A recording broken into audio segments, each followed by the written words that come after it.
no te has visto los dos videos anteriores, donde explicamos cómo llegamos al prohibicionismo de los años 20, te invito a que hagas clic en el link que está en la descripción de este video. Ya vemos cómo lo que empezó como un acuerdo para conservar el comercio entre Estados Unidos y China, sumado a los esfuerzos del movimiento prohibicionista del alcohol, al nacionalismo y al racismo, logran volcar a toda una nación a entrar en un frenesí prohibicionista para el año 1920, el cual prohibía el consumo de drogas a través de la ley Harrison y el consumo de alcohol con una enmienda a la Constitución. Pero, ¿en qué terminó todo este experimento? ¿La sociedad estadounidense mejoró con estas medidas? ¿Se logró erradicar el consumo de alcohol y drogas para siempre? ¿Se disminuyó el crimen como tanto prometían los prohibicionistas? Pues quédate conmigo y estudiemos la historia para darle respuesta a estas preguntas. Empecemos con lo que más se conoce, que es la prohibición del alcohol. Pero antes de empezar, vale la pena anotar que debido a la prohibición no era posible medir directamente el consumo de alcohol, por lo cual se decidió hacer una medición indirecta, haciendo un estimado a partir de otras medidas, como la cantidad de pacientes con cirrosis, los casos de psicosis causadas por el alcohol, etc. Esto significa que los datos que tenemos del consumo de alcohol durante la prohibición, aunque nos pueden dar una idea, no son precisos en lo absoluto. Pero siguiendo con el tema, según estos datos, el consumo de alcohol venía disminuyendo previo a la prohibición, el cual alcanzó su punto más bajo en 1920, es decir, durante el primer año de prohibición. Pero después de este primer año, el consumo era de aproximadamente el 75% del de 1910, con una leve tendencia a la alta. Esto significa que durante la prohibición se invirtió la tendencia a la baja en el consumo de alcohol y de hecho empezó a aumentar. Así que para algunas personas, la prohibición sí logró disminuir el consumo de alcohol, ya que estas personas lo comparan con el consumo de alcohol de la primera década del siglo XX. Pero si comparamos los datos con la década inmediatamente anterior a la de la prohibición, es decir, la década entre 1910 y 1919, realmente no se ve un cambio significativo en el consumo. La caída del consumo durante el primer año de prohibición se puede explicar como una continuación de la tendencia a la baja que ya se venía dando desde 1910, y también como un proceso natural de adaptación de las redes de contrabando y fábricas clandestinas de alcohol, quienes no estaban preparados para el cambio tan brusco que trajo la prohibición. Sin embargo, después de esa caída del primer año, el consumo de alcohol aumentó bastante, especialmente el siguiente año, y luego siguió subiendo, pero mucho más levemente. Pero como mencionamos anteriormente, esos datos no son completamente precisos, y si nos basamos a los relatos del ciudadano de a pie de la época, podríamos decir que el consumo de alcohol de hecho aumentó durante la prohibición. Pues según los numerosos relatos de aquella época, la cantidad de bares clandestinos triplicó la cantidad de bares legales que existían antes de la prohibición.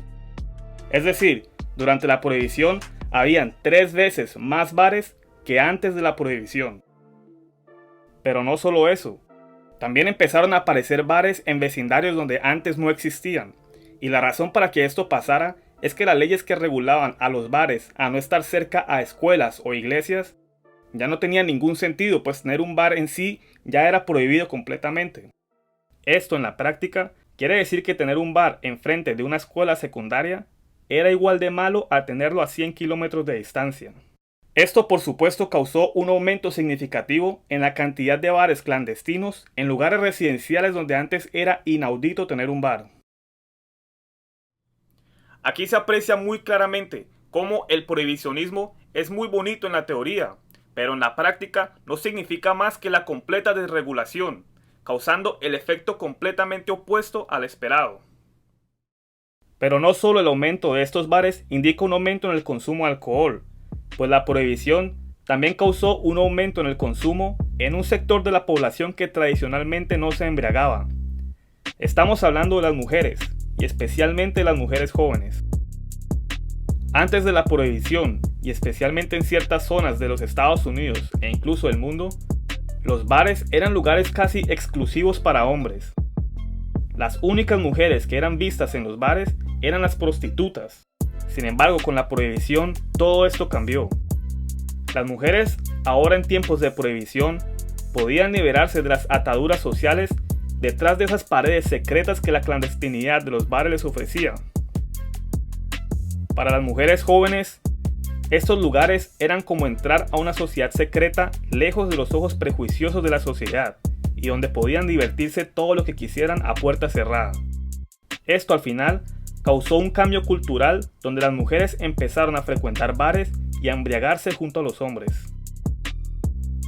Así que fue irónicamente en tiempos de prohibición que ocurrió un cambio cultural en el cual las mujeres empezaron a consumir alcohol con regularidad y a frecuentar los bares, algo que antes era impensable. Así que evaluando el resultado que la prohibición tuvo con el consumo de alcohol, podemos decir sin titubear que la prohibición fracasó en disminuir el consumo. De hecho, los relatos de la época y los cambios culturales que sucedieron durante este periodo sugieren que el consumo de alcohol fue mayor en tiempos de prohibición. Algo bastante irónico y que nos obliga a pensar. Pero ahora miremos qué sucedió con los llamados narcóticos. Curiosamente, con los narcóticos sí se logró reducir significativamente el consumo durante la implementación de la Ley Harrison. Así que muchos le atribuyen a la Ley Harrison y a su interpretación prohibicionista la baja en el consumo de drogas experimentado durante las primeras décadas de los años 1900. El argumento de ellos es que, dada la ilegalidad de los narcóticos, estos aumentaron de precio, causando una baja en su consumo, lo cual tiene completo sentido desde el punto de vista económico. Además, recordemos que para finales de la década, este país entró en una de sus peores crisis económicas, lo cual refuerza esa teoría. Sin embargo, y sin quitarle mérito a la Ley Harrison, muchos argumentan también que la disminución en el consumo de drogas se dio también debido a una mayor conciencia generada alrededor de los peligros de los narcóticos, pues las drogas, por ser algo nuevo, inicialmente se tomaron con ligereza, lo que produjo altos niveles de consumo.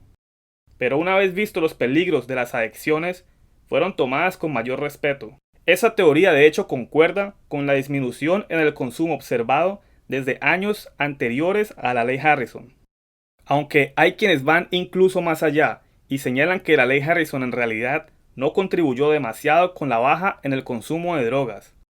Y en lo que ellos se basan es que el dinero destinado para el control de narcóticos era bastante poco, y este departamento solo contaba con 170 oficiales para todo el país, lo cual era insuficiente para ejercer la ley de una manera significativa. Otros también argumentan que el ambiente racista y prohibicionista que reinaba en la época también contribuyó a la disminución del consumo de drogas de manera voluntaria.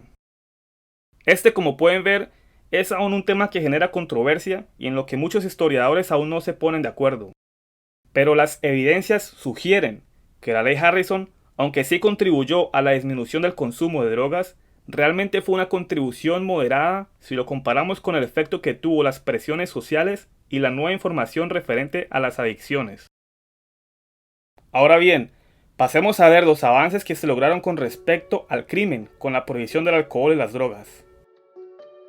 Y es que según los prohibicionistas, la prohibición del alcohol y las drogas iban a causar una reducción significativa del crimen, porque ellos pensaban que el alcohol y las drogas eran las culpables de que las personas cometieran la mayoría de actos criminales. Esto tiene su nombre científico y es lo que se conoce como los criminógenos de las drogas. Pero esto era solo teoría antes de la prohibición, así que miremos qué tan cierto resultó ser esta teoría en la práctica.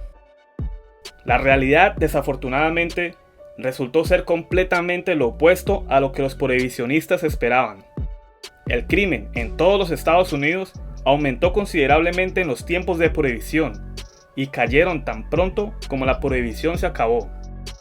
Uno de los efectos más dañinos de este proceso, sin embargo, es que el crimen se organizó en mafias extremadamente lucrativas y fuertes. Fue esta prohibición lo que le dio vida a las mafias italianas como la de Al Capone y Lucky Luciano. La violencia aumentó significativamente también. Crímenes como el homicidio, el asalto a mano armada y otros crímenes violentos sufrieron el mayor aumento. La corrupción al interior de las instituciones del Estado, como la policía, jueces locales, etc., también aumentó desproporcionadamente, ya que la cantidad de dinero que el suministro ilegal de alcohol movía era demasiado grande, y además muy pocas personas realmente creían que consumir alcohol era algo tan malo. Esto finalmente llevó al gobierno a una crisis económica, pues se necesitaba cada vez más dinero para combatir a las mafias, que se hacían cada vez más fuertes. Y además, el fisco ya no recibía los dineros de los impuestos al alcohol y a las drogas que antes recibían. La impunidad también aumentó, pues a pesar de que crímenes como el homicidio aumentaron, el número de personas recluidas por este delito no aumentó en proporción a este. Es decir, la mayoría de crímenes graves como el asesinato quedaban en la impunidad. Sin embargo, la cantidad de presos en general sí aumentó dramáticamente en todo el país. Esto debido a que ahora existían personas detenidas por delitos relacionados con drogas y alcohol, como venta, tráfico o posesión, delitos que antes no existían. El aumento de presos se convirtió en un problema tan grande en esta época que al final los jueces preferían cobrar multas a los condenados por ciertos delitos y no mandarlos a la cárcel porque ya no había espacio para ellos, lo cual contribuyó al aumento del crimen y en última instancia al de la impunidad. Aquí en este punto me gustaría hacer una pausa e invitarlos a que analicen las similitudes de esta época con lo que se vive hoy en día en Latinoamérica. Vemos cómo hoy en día reflejamos perfectamente con los carteles a aquella época de violencia, mafia, corrupción, impunidad y sistemas penitenciarios colapsados que se vivía en los Estados Unidos en la época del prohibicionismo. Así que en conclusión, la prohibición del alcohol y las drogas en los Estados Unidos durante los años 20 fue un total fracaso. Vimos como una corta etapa de regulación, más no prohibición de las drogas, antes de los años 20, logró tener un efecto positivo en el consumo de los narcóticos. Sin embargo, durante los años de prohibición total de los años 20, vimos cómo la prohibición causó, irónicamente, un aumento en el consumo de alcohol en ciertos sectores de la población, y muy probablemente un aumento en el consumo en general. También vimos cómo la prohibición del alcohol realmente significa, en la práctica, la completa desregulación de los bares, lo que ocasionó la aparición de bares clandestinos cerca a escuelas e iglesias, lo cual es completamente opuesto a lo deseado desde cualquier punto de vista. Además vimos cómo la prohibición creó un lucrativo mercado al que solo criminales podrían acceder, lo cual causó un aumento significativo del crimen, violencia e impunidad. Como logros de la prohibición, sin embargo, no se puede rescatar ninguno. Pero esta época de crimen y prohibición no duró para siempre. Sin embargo, muchos de sus efectos sí perduran hasta nuestros días. Así que te invito a que veas el próximo video donde vemos cómo se llegó al fin de la prohibición y cuáles fueron sus efectos a largo plazo. Nos vemos.